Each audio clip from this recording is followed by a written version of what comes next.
Irish Rose sent Chauncey Alcott on worldwide fame.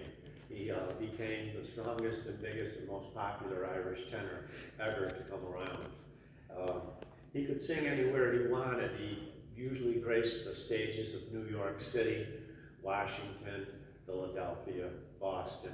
But he went to the West Coast. He went around the world, all the highlights, and it's hard to believe, but I was doing this program in Saratoga many, many years ago, and I had a lunch hour, and I went around and I looked for, I looked in an old antique shop, and I was looking through postcards.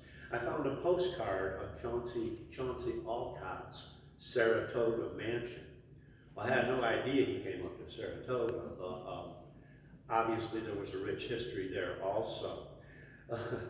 What it said on his postcard, it was a simple line drawing of the house. It wasn't much to look at, but the quote on the bottom was something I'll never forget. It said, Chauncey Alcott's Saratoga mansion.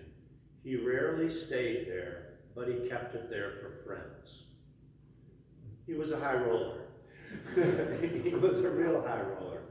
So one time I got done doing the program in Saratoga, and at the end of the program, a very elderly woman rolled up to me in her wheelchair, and she said in a voice almost inaudible, I could hardly hear her, she said, "I heard Chauncey Alcott sing."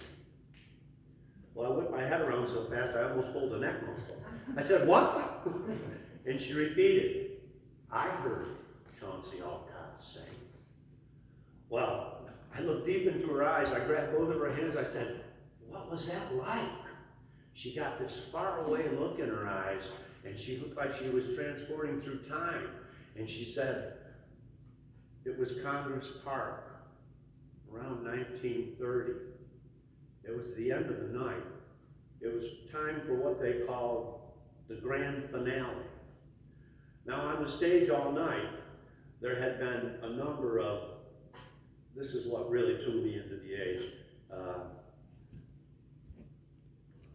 vaudeville.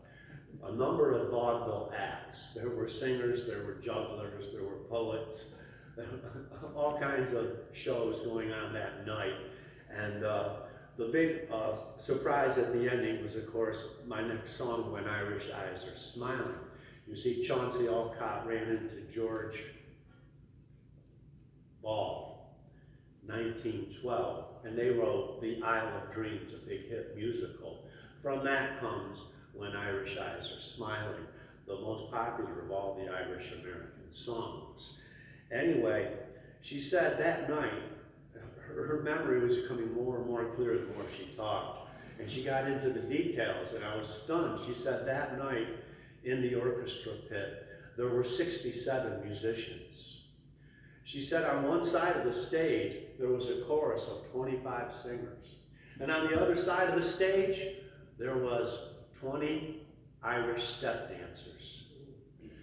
She said all of this was going on, and they were all singing and dancing and all acting for the grand finale together. And she said, above it all, high and clear, there was one voice. That was the voice of Chauncey Alcott. No microphones. Yeah. Just all that's going on, you hear Chauncey.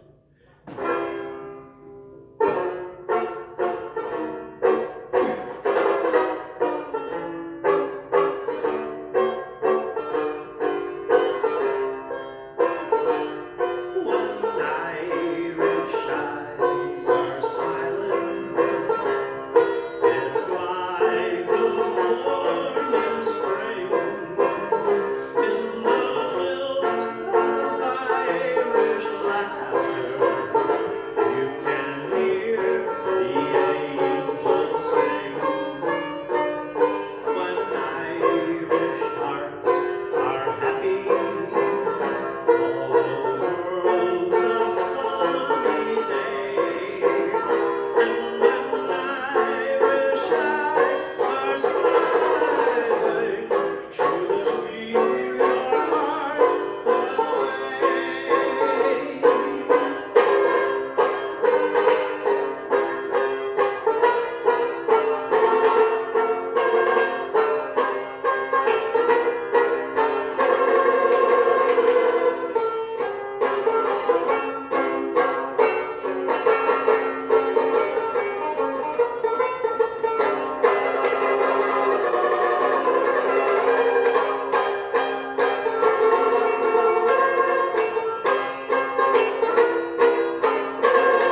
Sure.